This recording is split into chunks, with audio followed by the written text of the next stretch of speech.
नमस्कार। आपण मानकु कौन कहबी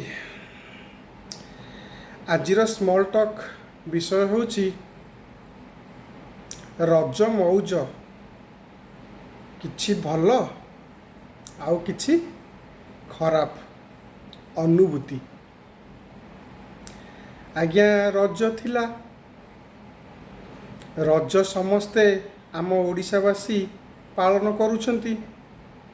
आमर संस्कृति रे रज पर्वर गोटिए नियारा अनुभूति रही।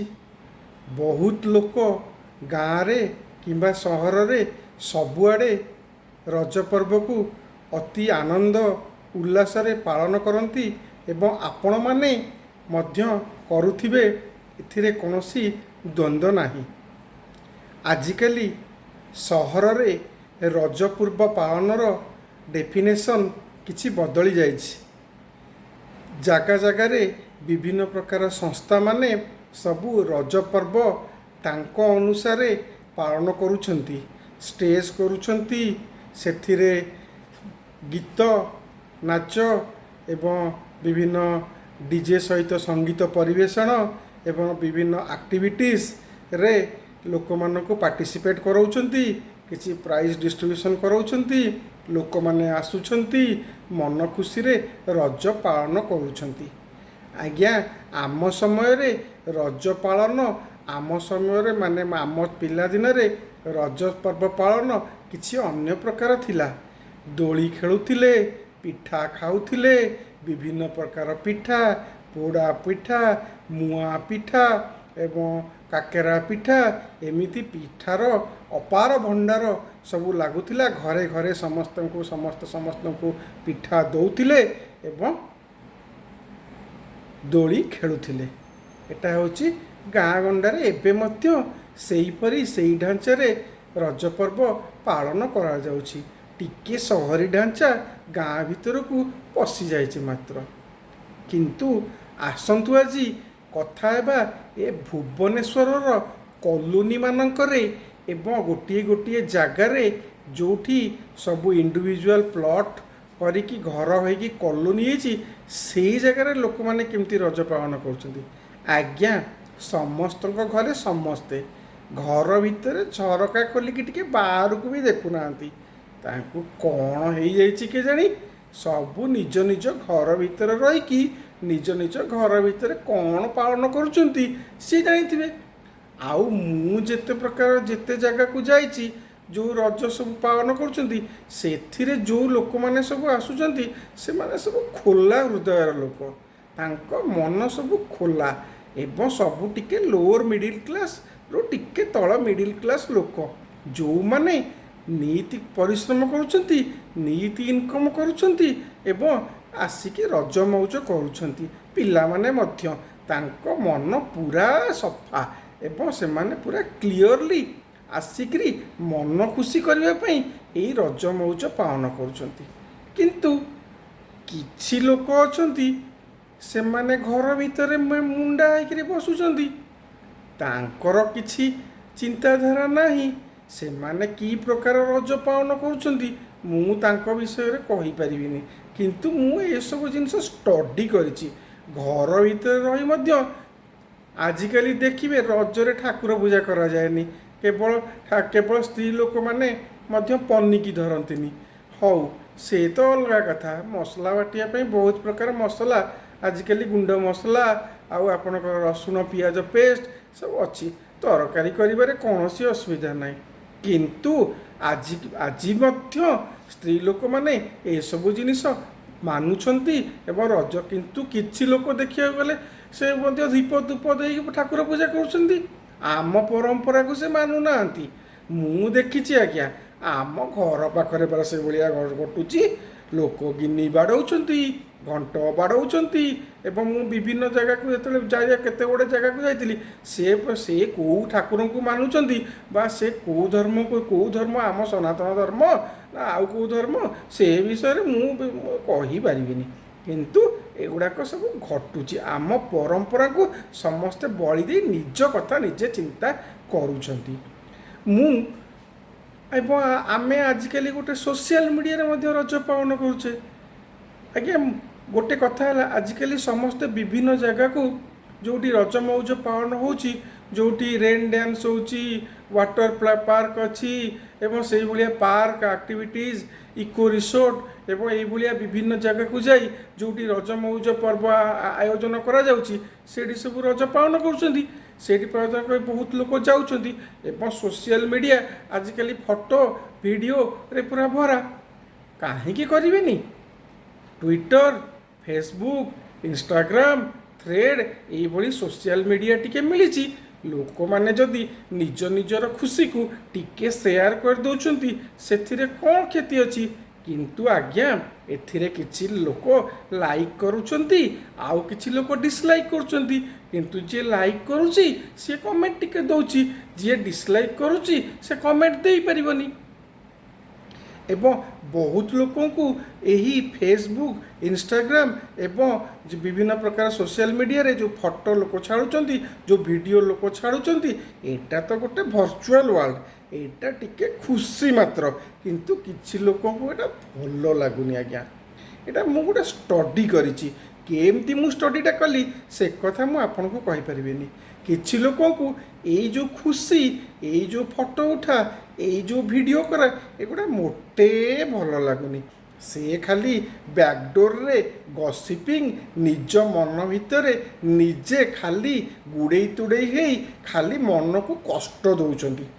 ମୁଁ ସେ ଭାଇ ଆଉ ଭଉଣୀମାନଙ୍କୁ କହିବାକୁ ଚାହୁଁଛି ଯେ ଆପଣ କାହିଁକି ମନକୁ କଷ୍ଟ ଦେଉଛନ୍ତି? ଆପଣଙ୍କର ଆଖପାଖରେ ପୁରା ବହୁତ ପ୍ରକାର ରଜ ପାଳନ ହେଉଛି। ରଜ ପର୍ବକୁ ବହୁତ ଆଗରେ ଫ୍ରି ଅଫ୍ କଷ୍ଟରେ ପାଳନ କରାଯାଉଛି। ଆପଣ ଯାଆନ୍ତୁ, ଯେଉଁ କାମ କରୁଛନ୍ତି ସେଇଟା କାମ ଧନ୍ଦାକୁ ଟିକିଏ ବିରତି ଦେଇକି ଅଧଘଣ୍ଟେ କିମ୍ବା ଘଣ୍ଟେ ସମୟ ବାହାର କରିକି ଟିକେ ଯାଆନ୍ତୁ। ସେଇଭଳିଆ ପରିସ୍ଥିତିରେ ଲୋକଙ୍କ ସହିତ ମିଶନ୍ତୁ, ଲୋକଙ୍କୁ ଭଲ ପାଆନ୍ତୁ। ଲୋକଙ୍କୁ ଭଲ ପାଇଲେ, ନରଙ୍କୁ ଭଲ ପାଇଲେ ଆପଣ ନାରାୟଣ ପ୍ରାପ୍ତ କରିବେ। ଆଉ ଯଦି ଲୋକମାନଙ୍କୁ, ନିଜ ଭାଇ ବନ୍ଧୁ କୁଟୁମ୍ବ, ନିଜ ପଡ଼ିଶା, ଆଖପାଖରେ ରହୁଥିବା ଲୋକ, ନିଜ ଗାଁ ଗଣ୍ଡାର ଲୋକ, ଯଦି ସେମାନଙ୍କୁ ଆପଣ ହେଟ୍ କରିବେ, ଘୃଣା କରିବେ, ତାହେଲେ କ'ଣ ପାଇବେ? ତାହେଲେ ଆପଣ ମଣିଷକୁ, ନରକୁ ଘୃଣା କରୁନାହାନ୍ତି, ଆପଣ ନାରାୟଣକୁ ଘୃଣା କରୁଛନ୍ତି। ତାହେଲେ ନାରାୟଣ ଯିଏ ସର୍ବଶକ୍ତିମାନ, ତାଙ୍କୁ ଯଦି ଆପଣ ତିରସ୍କାର କରିବେ, ତାହେଲେ ଆପଣଙ୍କର କ'ଣ ପରିଣତି ହେବ ସେଟା ଆପଣ ନିଜେ ବୁଝିବେ। ଆଉ ଯେତେବେଳେ ବୁଝିବେ ସେତେବେଳେ ଅଲରେଡ଼ି ପାପ ଗୁଡ଼େ କମିଟ୍ କରିସାରିଥିବେ, କିଛି ଲାଭ ହେବ ନାହିଁ। ମୁଁ ଏ କଥା ଆଜି କାହିଁକି କହିବାକୁ ବାଧ୍ୟ ହେଉଛି?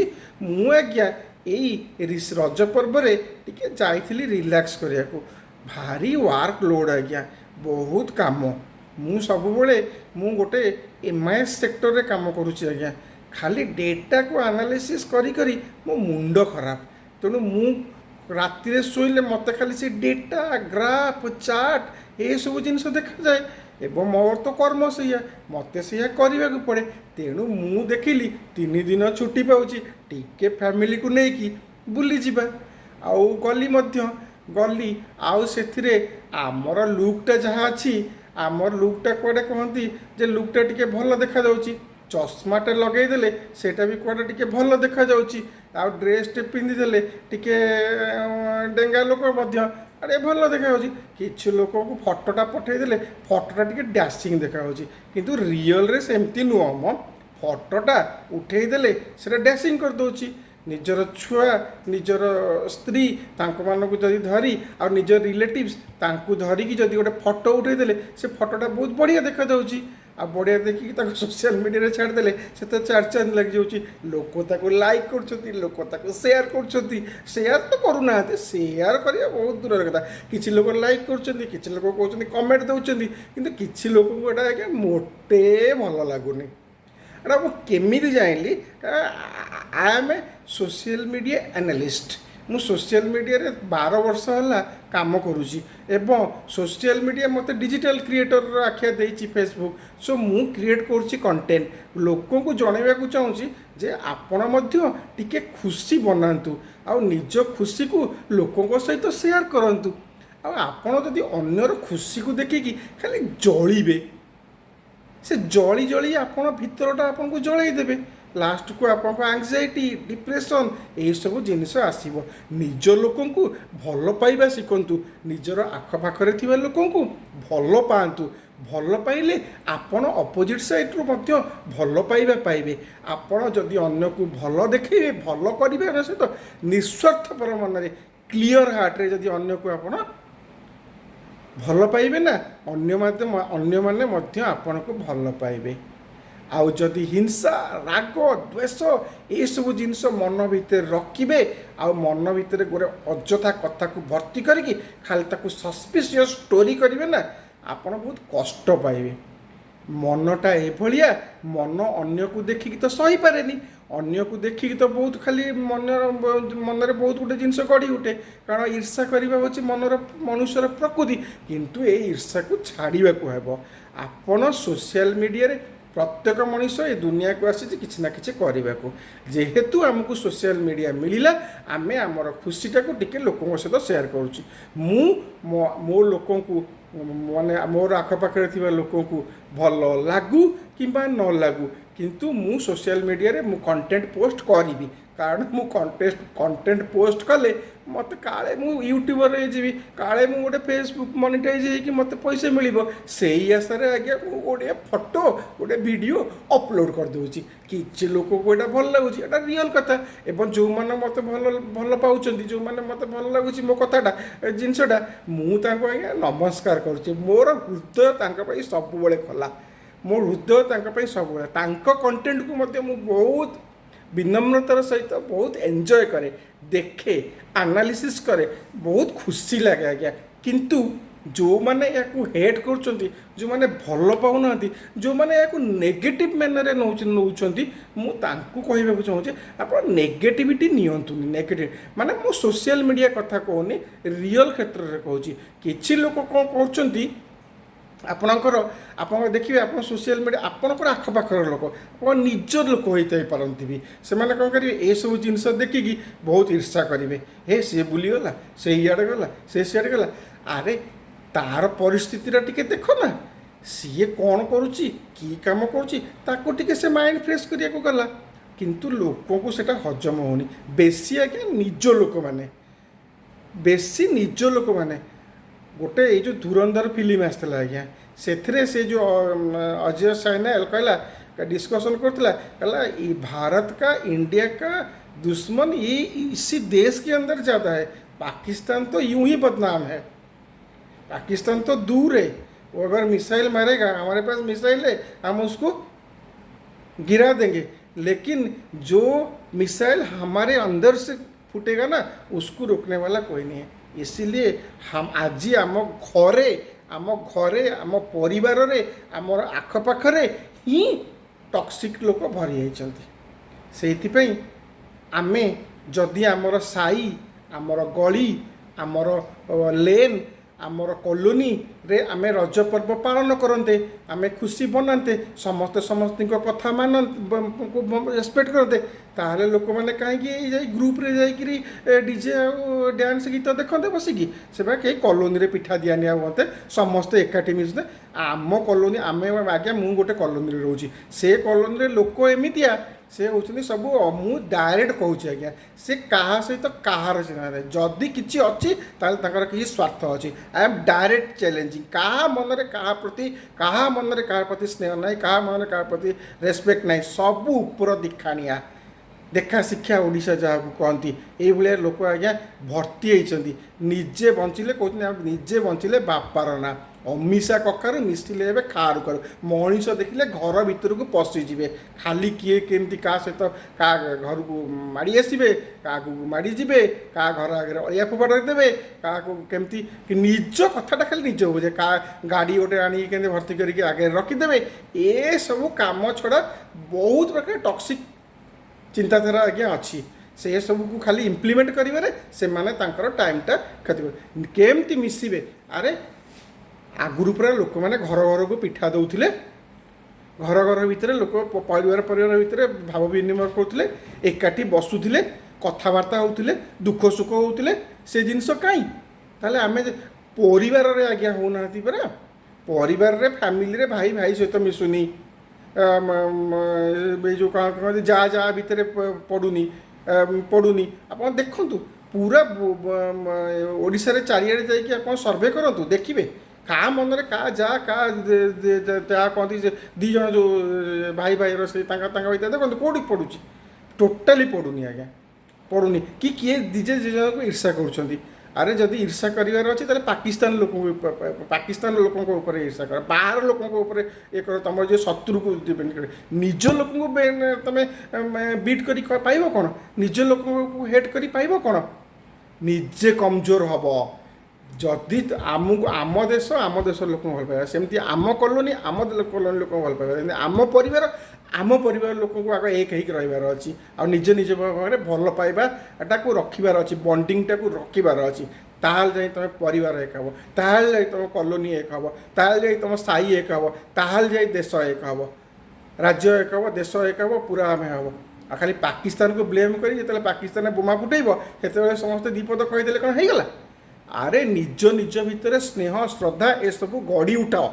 ନିଜେ ସମସ୍ତଙ୍କୁ ଭଲ ପାଅ, ସମସ୍ତଙ୍କର ମଣିଷ ଅଛନ୍ତି ବୋଲି ଗୋଟେ ଭାବ, ଆମେ ସମସ୍ତଙ୍କ ମନ ଭିତରେ ପଶ, ସମସ୍ତଙ୍କୁ ସ୍ନେହ କର, ସମସ୍ତଙ୍କୁ ରେସ୍ପେକ୍ଟ ଦିଅ, ସମସ୍ତଙ୍କ କଥାଟା ଶୁଣ। ଏହା ମୋର ଚିନ୍ତାଧାରା। ମୁଁ ସମସ୍ତଙ୍କୁ ଆଜ୍ଞା ସମାନ ଆଖିରେ ଦେଖେ। ରାଗ ଦ୍ୱେଷ ହିଂସା ଏଇଭଳିଆ ଜିନିଷଟା ମୋ ମନରେ ନାହିଁ ଟୋଟାଲି। ମୁଁ ସମସ୍ତଙ୍କୁ ସମାନ ଭାବରେ କେମିତି ଦେଖେଇବାକୁ ଚେଷ୍ଟା କରେ। କିନ୍ତୁ ମୁଁ ଯଦି ସେ ଜିନିଷଟା କରିବି ତାହେଲେ ଧର ଗଲା, ମୋତେ କିଏ ନା କିଏ କେତେ ନିଜ ଲୋକ ବା ଆପଣ କଙ୍କଡ଼ା ଭଳିଆ ଟାଣିଦେବେ। ମୁଁ ଆଜି ବହୁତ ରିଉଡ଼୍ କଥା କହୁଛି, ସେଥିପାଇଁ ମୁଁ ସରି ଆଜ୍ଞା, ଏକ୍ସଟ୍ରିମଲି ସରି। କିନ୍ତୁ ଲୋକଙ୍କର ପ୍ରକୃତି ସେଇଆ। ବର୍ତ୍ତମାନ ସମୟରେ ଆପଣ ଦେଖନ୍ତୁ, ଆପଣ ସାହିରେ, କଲୋନୀରେ, ଲେନ୍ରେ, ରୁଟ୍ରେ, ଯେଉଁଠି ଯେତେ ପ୍ରକାର ନାଁ ହେଇଛି ଦେଖନ୍ତୁ, କିଏ କାହା ସହିତ ମିଶୁଛି ଆଜ୍ଞା କହିଲେ? ବିଭିନ୍ନ ପ୍ରକାର ଲୋକ, କାହାକୁ ପଇସାର ଅହଙ୍କାର, କାହାକୁ ଗାଡ଼ିର ଅହଙ୍କାର, କାହାକୁ ଟୁ ହ୍ୱିଲର ଅହଙ୍କାର, କାହାକୁ ଫୋର୍ ହ୍ୱିଲର, କାହାକୁ କ'ଣ ଅହଙ୍କାର, କାହାର ପଇସା ଅଛି, କାହାର FD ଅଛି, କାହାର କ'ଣ ଅଛି, ଦୁନିଆ ପ୍ରକାର ଅହଙ୍କାର। କାହା ପୁଅ ଆମେରିକାରେ ଅଛି, ଆରେ ଆମେରିକାରେ ଅଛି, ସେ ଆମେରିକାର ଇଣ୍ଡିଆନକୁ ଥାର୍ଡ଼ ଗ୍ରେଡ୍ ସିଟିଜନ୍ ଭାବରେ ଇଏ କରେ। କାହା ପୁଅ ବିଦେଶରେ ଅଛି, ସେ ତାକୁ ତାର ଅହଙ୍କାର। ଆରେ ବିଦେଶରେ ଥିଲେ ଯାଇକି ଦେଖ ସେଠି କ'ଣ କରୁଛି, ଆମେ କ'ଣ ଜାଣିନୁ? ଆମେରିକାରେ ଯାହା ପୁଅ ଅଛି ସେ କ'ଣ ବହୁତ ରାଜା ହେଇଗଲା, ଆମେରିକାର ରାଜା ହେଇଗଲା? ଆମେରିକାର ନୀତି ଇଏ ଲୋକଙ୍କୁ ପଠାଉଛି ଏଠିକି। ଆଉ ସେ ବା ଥାର୍ଡ଼ ଗ୍ରେଡ୍, ଆମର ଲୋକ ନିଜେ ଯାଇଛନ୍ତି ଜାଣିଛନ୍ତି, ସେ ଇଣ୍ଡିଆନ୍ ସିଟିଜନ୍କୁ ଥାର୍ଡ଼ ଗ୍ରେଡ୍ ସିଟିଜନ୍ ଭାବରେ ବିହେଭ୍ କରନ୍ତି। କିଏ ଏଠି ରାଜା ହେଇକି ରହୁଛି? ସେ ରାଜା ହେଇଗଲେ ତ ସେ ରାଜା ହେଇଯାଆନ୍ତେ। ଯିଏ 30 ବର୍ଷ 40 ବର୍ଷ 50 ବର୍ଷ ରହିଲା ସେ ଅଲଗା କଥା। ଖାଲି ଫରେନ୍ରେ ଅଛି ମୋ ପୁଅ କାହା ସେ କଥା ଛାଡ଼ନ୍ତୁ। ଆମ ଲୋକମାନଙ୍କୁ ଖାଲି ଗୋଟେ ଗର୍ବ ଅହଙ୍କାର ବର୍ତ୍ତମାନ ମାନେ ଖାଲି ଗ୍ରାସିଲାଣି। ରଜ ହେଉଛି ସତ, ରଜ ପର୍ବ ଲୋକ ପାଳନ କରୁଛନ୍ତି ସତ, କିନ୍ତୁ ରଜ ମଉଜଟା ହୃଦୟରେ ଅଛି କି ନାହିଁ ସେଇଟା ମୋର କୋଶ୍ଚିନ୍ ଆଜ୍ଞା। ରଜ ମଉଜ, ରଜର ଖୁସି, ରଜର ବାତାବରଣ ଆପଣଙ୍କ ହୃଦୟରେ ରହିବାର ଅଛି। ମଣିଷକୁ ଭଲ ପାଇବାର ଅଛି। ମଣିଷକୁ ଭଲ ନ ପାଇ, ହୃଦୟଟା କ୍ଲିଅର ନ କରି, ହୃଦୟଟାକୁ ନ ପରିଷ୍କାର କରି, ଏଇ ରଜ ଦେଖାଣିଆ ରଜ, ଏଇଟା ଖାଲି ସେଇ କ୍ଷଣିକ ପାଇଁ ଆଜ୍ଞା କରେକ୍ଟ। ତାପରେ ଯୋଆକୁ ସେଇଆ, ନିଜ ଭାଇ, ନିଜ ବନ୍ଧୁ, ନିଜ କୁଟୁମ୍ବ, ନିଜ ସାହି, ନିଜ ଗାଁ, ନିଜ ଲେନ୍, ନିଜ ରୁଟ୍, ନିଜ କଲୋନୀ, ସାହି, ସମସ୍ତଙ୍କୁ ଭଲ ପାଆନ୍ତୁ, ସମସ୍ତେ ଏକାଠି ରୁହନ୍ତୁ। ସବୁଦିନ ସକାଳୁ ଉଠିଲେ ଆଜ୍ଞା ସମସ୍ତଙ୍କୁ ପଚାରନ୍ତୁ, ସମସ୍ତଙ୍କୁ ଆଉ ରାସ୍ତାରେ ଚାଲିଯିବେ, ଏ ସାଇଡ଼୍ରେ ଯିବାର, ଏ ସାଇଡ଼୍ରେ ଯିବେ, କେହି କାହାକୁ ଦେଖିବେ। କି ରଜ ଆପଣ ପାଳନ କରୁଛନ୍ତି? କି ଘଣ୍ଟ ଖାଲି ବାଡ଼ଉଛନ୍ତି, ମୁଁ ଦେଖୁଛି ଘଣ୍ଟ ବାଡ଼ଉଛନ୍ତି ପୂଜା କରିବା। ଖାଲି ଠାକୁର କ'ଣ ଆପଣଙ୍କ ଘରକୁ ଡେଇଁକିରି ଘୋଡ଼ାରେ ଆସିବେ, ଅନ୍ୟମାନଙ୍କ ଘରକୁ ଆସିବେନି? ଆରେ ମଣିଷକୁ ଭଲ ପାଆନ୍ତୁ, ମଣିଷକୁ ସ୍ନେହ କରନ୍ତୁ, ମଣିଷକୁ ଆଦର କରନ୍ତୁ, ଭଗବାନ ନିଶ୍ଚୟ ଆଣିବେ। ମନୁଷ୍ୟର ପ୍ରକୃତ ଶାନ୍ତି ତାର ମନ ଭିତରେ ଅଛି। ଘଣ୍ଟ ବାଡ଼େଇକି ଠାକୁର ପୂଜା କରି ଗିନି ବାଡ଼େଇଲେ ଆଜ୍ଞା ଆସିବେ ନାହିଁ ଠାକୁର। ଯଦି ଆସିବେ ତାହେଲେ ଆପଣ ମନ ଭିତରେ ଯିବେ ନାହିଁ, ନିଦ ହେବ ନାହିଁ, ମନ କେବେ ଆପଣଙ୍କର ଶାନ୍ତି ପାଇପାରିବ ନାହିଁ। ଯଦି ପାଉଥିବ ସେଇଟା ତାହେଲେ ଭଲ କଥା, ତାହେଲେ ମୁଁ ଯଦି ଭୁଲ ତାହେଲେ ଭୁଲ ହେଇଥିବି। କିନ୍ତୁ ମୁଁ ଜାଣିଛି, ମୋର ଏକ୍ସପିରିଏନ୍ସ ଯାହା, ମୁଁ ଦେଖିଛି ବିଭିନ୍ନ ରାଜ୍ୟରେ ଲୋକଙ୍କୁ ଦେଖିଛି ଯେ, ତାପରେ ଏ ରାଜ୍ୟର ଆମ ରାଜ୍ୟର ଲୋକ ସବୁ କଥାକୁ ନେଇକି ଷ୍ଟଡି କରିକି ମୁଁ ଏଇଟା କହୁଛି। ଆମେ ଆଜି ଯଦି ମଣିଷକୁ ଭଲ ପାଇବ ତାହେଲେ ଏ ସମାଜ ତିଷ୍ଠିବ, ନହେଲେ ଏ ସମାଜ ନେଟଫ୍ଲିକ୍ସରେ ଦେଖାଯାଉଥିବା ଯେଉଁ ହିଂସା ସହିତ ନିଜକୁ କରିବ, ଆପଣ ତୁଳନା କରିବ ଏବଂ ସେଇଭଳିଆ କାର୍ଯ୍ୟ ହିଁ କରିବ ଏବଂ କରୁଛି ମଧ୍ୟ। ଆପଣ ଦେଖନ୍ତୁ ନ୍ୟୁଜ୍ ପେପର୍ ଖୋଲିଦେଲେ କେତେ ପ୍ରକାର କେସ୍, କେତେ ପ୍ରକାର, ଏଇଟା ସବୁ ଆମ ସମାଜର ତ ପ୍ରତିଫଳିତ ଆଉ କ'ଣ। ଏଇଟା ଆମ ସହିତ ଆଜି ମୋ ସହିତ ଘଟୁନି ବା ଆପଣ କାଲି ସେଇଟା ଘଟିବ, ଯେତେବେଳେ ଘଟିବ ସେଇଟା ନ୍ୟୁଜ୍ ହେବ। ନ୍ୟୁଜ୍ କ'ଣ ସବୁବେଳେ ହୁଏ? ଯେତେବେଳେ ହେବା କଥା ହେବ, ସେତେବେଳେ ଘଟିବ। ବହୁତ କଥା କହିଦେଲି ଆଜ୍ଞା। ମୋର କହିବାର ଗୋଟିଏ ଉଦ୍ଦେଶ୍ୟ, ମଣିଷ ମଣିଷକୁ ଭଲ ପାଉ, ମଣିଷ ମଣିଷକୁ ସମ୍ମାନ କରୁ, ସେ ଛୋଟ ହେଉ ବଡ଼ ହେଉ, ଭାଇ ବନ୍ଧୁ କୁଟୁମ୍ବ ବାପା ମା ଏ ସମସ୍ତଙ୍କୁ ଆଗ ସ୍ନେହ କରନ୍ତୁ, ଶ୍ରଦ୍ଧା କରନ୍ତୁ, ତାଙ୍କୁ ଆଗ ନିଜ ପରିବାରକୁ ଆଗ ଏକାଠି କରନ୍ତୁ। ଆଉ କିଏ କ'ଣ କଲା କିଏ କ'ଣ କଲାନି ତାକୁ ଯଦି ଆମେ ସିଏ କ'ଣ କଲା ବୋଲି ଯଦି ଆମେ ମନରେ ଖାଲି ଗୋଟେ ହେଟ୍ ରଖିବା, ମନରେ ଖାଲି ଗୋଟେ ହିଂସା କ୍ରୋଧ ରଖିବା, ତାହେଲେ ମନଟା ଆଜ୍ଞା ଭିତରୁ ମରିଯିବ। ସେ ମନରେ ଯେଉଁ ମଲା ମନରେ ଠାକୁର ଆସି କଦାପି ବାସ କରିବେନି, ଘଣ୍ଟ ଆଉ ଗିନି ବାଡ଼େଇଲେ। ନମସ୍କାର, ଆଜି ପାଇଁ ଏତିକି। ଟିକିଏ ଆଜ୍ଞା ନିରାଟ ସତ ଏବଂ ରିଉଡ଼ କଥା କହିଥିବାରୁ ଏଇ ସ୍ମଲ୍ ଟକ୍ରେ ମୋତେ କ୍ଷମା କରିବେ ଭାଇମାନେ। ନମସ୍କାର।